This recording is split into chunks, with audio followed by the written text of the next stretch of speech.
Digimon Xros Wars, love it or hate it, is a very mixed bag. True, and yeah, that's pretty true. That's true, and yeah, that's true. In my opinion, this applies to every Digimon series which came before and after it. As a collective piece of media, the fans of Digimon are very divided on this.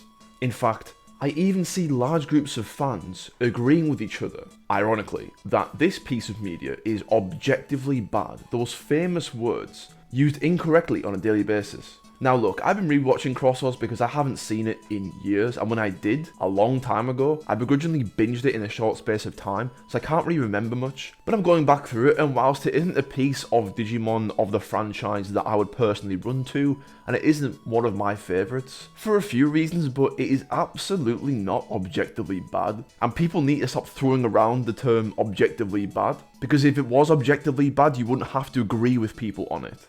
It defeats the point of objectivity if you have to agree with somebody. You stupid. Anyway, I mean, maybe it was bad in terms of finances globally, but this never really closed the book on anything being good. And so this video is someone who is not a fan of Digimon Xros Wars telling you something great about Digimon Xros Wars, which I also hope expunges any ideas that you may have that I have adventure bias. So after some careful consideration, I wanted to cover a criminally underrated piece of the Digimon franchise, the Baalmon Arc. This will be worth your while.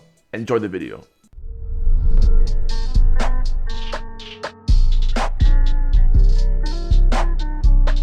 Now hear me out, I understand that people aren't overly fond of Digimon Xros Wars as a collective piece. For a variety of reasons, it's different from person to person. But if you consider this story arc from Baalmon's perspective, it really is a fantastic individual story. I grant that people generally agree that Baalmon was not properly utilised for the remainder of the series, kind of vanishing and reappearing and having no more character growth, and he probably wasn't used to his full potential, which is exactly why this video is on Baalmon. Ignoring the Digicross, ignoring the other Digimon's role in the story, ignoring Bagramon, this video hones in on this particular moving piece. And which honestly made me feel as though this moment definitely deserves to be considered up there as one of the best moments in the Digimon franchise. I will recall the story to you all, give you my thought processes as I was rewatching this, to help you understand why the Baalmon arc is great. Now, our story with Baalmon goes back to the early episodes of Digimon Xros Wars, in which there have been several skirmishes with Taiki and Crossheart. He is the dangerous silent assassin of the Bagra army, and is respected as such. But after all of these stalemates, they eventually come to a head in the Sand Zone, where Baalmon encounters Crossheart again and attacks them. But however, there is a notable presence in this area, the statue of the goddess, of which Baalmon refuses to engage with Crossheart, with it being in the firing line. This puzzled Crossheart, but before they could even acknowledge what had happened, the ground collapses beneath them, separating Taiki from Crossheart and being isolated with the statue of the goddess, which also fell down. Taiki's impulses cause him to reach out to the goddess, and she reciprocates, glowing a shining light. But Baalmon witnesses this event and is aghast at what he sees. He acknowledges Taiki and the goddess's connection and explains the story and the history of the goddess. Many warriors of nobility served underneath her, led by Angemon, in the prosperous city of Sandoria before tragedy fell upon it. But Taiki noticed himself that Baalmon knows a bit too much about this place, for a silent assassin that is, and as they try to figure their way out, Baalmon recalls several memories of his attempts to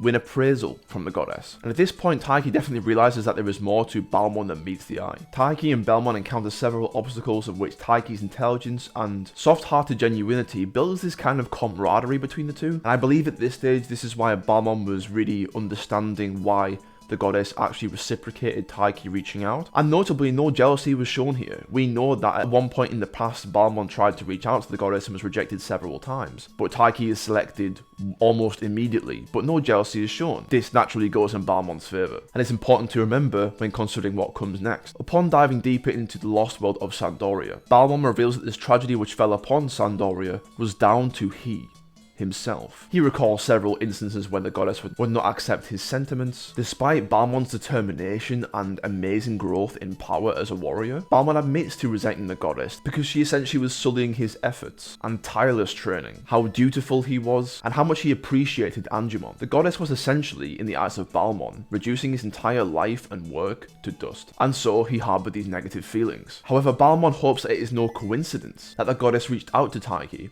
at the same time as Baalmon, being in the area at the same time, the person who destroyed it all. And Baalmon clearly cares enough about this situation because he wants to correct Taiki's confusion. His friends attacked him all at once out of nowhere, and with no explanation why to this day. And consumed by his own fear, Baalmon struck them all down, in just blind panic. The way Baalmon expresses these memories is if he lives with this every single day, and it fuels his agenda in joining the Baghra army, only to uncover the mystery as to what happened in Sandoria. Did anyone authorize this incident? Because he knows the truth. It was not him striking them down. I mean, Baalmon is clearly good, but just in a very unusual way. He would go to such lengths to join the enemy, even just to pursue the truth of the matter. And this just shows his desperation and how much he wants answers. Baalmon and Taiki resurface in the Sand Zone, but only to find that Crossheart has been possessed by the same powers which affected the warriors of the goddess, Baalmon's friends. But a line is struck here between those who were selected by the goddess and those who were rejected. Baalmon, who was rejected, insists that Taiki defeat his friends in order to preserve his own life. He has this mentality,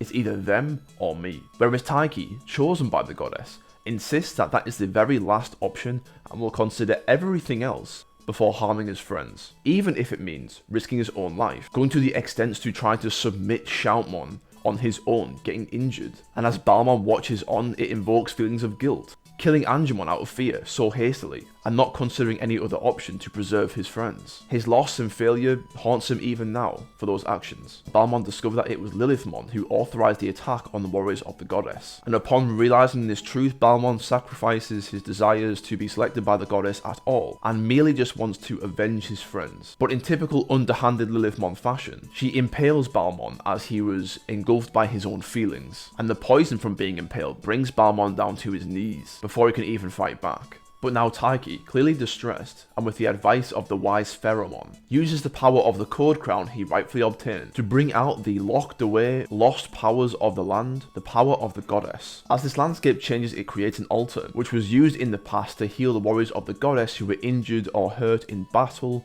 fighting for noble causes. Taiki insists they have to help Baalmon, as there is still good in him, but Baalmon refuses this help as he believes he is a waste of the goddess's powers. You know, after all these years of resentment, Baalmon still acknowledges the goddess as something that is beyond him and accepts this. But nevertheless, Taiki hammers home doing the absolute most for his friends, Baalmon now being one of them. Lilithmon then unleashes her Mugendramon on the altar with her army. The force field surrounding the altar from the goddess is quickly wearing down, and so Crossheart charge in to attack to buy Taiki some time to get Baalmon back on his feet. Baalmon is overwhelmed with humility that all these people and Digimon would fight for him despite all of his sins in the past. And so Baalmon, content with Taiki's friendship, puts his foot down and decides that Taiki must help his friends. They need him. But Baalmon is simply putting on a brave face. He just doesn't want Taiki to lose everything like he did. And in the midst of all of this clashing of desires, it's super hectic. There's a high Mugendramon blasting everybody, everyone's getting injured. It's a very emotional and high octane moment. It's just utter chaos. Baalmon Blanket refuses to let Taiki put his friends on the line for him, and as Taiki rushes off into battle, Baalmon is left to reflect. Baalmon has visions of Angemon and his wisdom, that power alone is not enough to achieve nobility and the goddess's selection. Baalmon finally understands that strength is not for oneself, but for other people. And thus Baalmon, with his very last ounces of strength, springs to life wearing the mask of the goddess and dives in front of High Mugendramon's destructive blasts, which is about to finish off Shoutmon, despite Shoutmon's cynicism of Baalmon's trustworthiness. And as Shoutmon holds the dying Baalmon in his arms, Shoutmon is equally engulfed with guilt in being wrong about Baalmon, and Baalmon sees Angemon engulfed in light before he passes, asking Angemon if he is finally worthy, and Angemon happily nods his head. Overcome with joy, Baalmon cries before his death and accepts his fate so he can finally join his fellow warriors in the next world. Taiki screaming in despair for Baalmon. And I mean, really, it sounds horrible. Really gut-wrenching. This feeling must have reached the ears of the goddess, as Taiki himself is also chosen, and the goddess must have decided that Baalmon's spirit has more to accomplish in this world. And in the midst of Taiki's sadness, before High Mugendramon's wave of destruction, Baalmon is reincarnated into Beelzebubmon, who claims that he will avenge his former self. Shoutmon and Beelzebubmon deal with High Mugendramon, as it was too much for Crossheart alone. But however, in this situation, Baalmon's life and story truly ended. Beelzebubmon was a reincarnation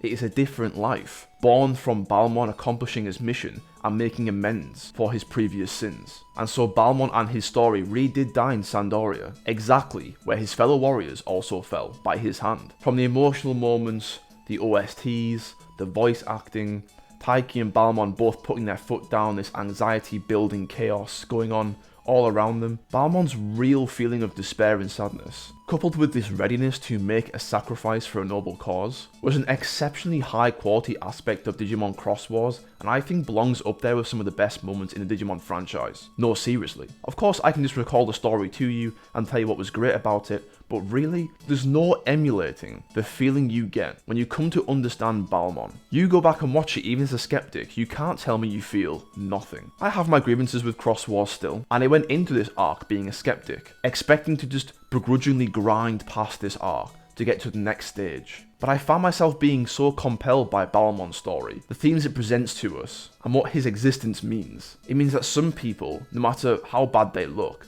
aren't beyond the second chance, and there are two sides to every story. And some people, no matter how lost they may seem, with the warmth of a considerate friend, anyone can turn a corner and become something great. And therefore, even through the eyes of a cynic like me, I conclude that this Baalmon arc is great. Everyone, I hope you enjoyed this video today. Please like, comment and subscribe. I hope you enjoyed this. I just had to talk about this moment in Digimon. It's so underappreciated. I don't see anybody talking about it. It's always about Tamers or 02.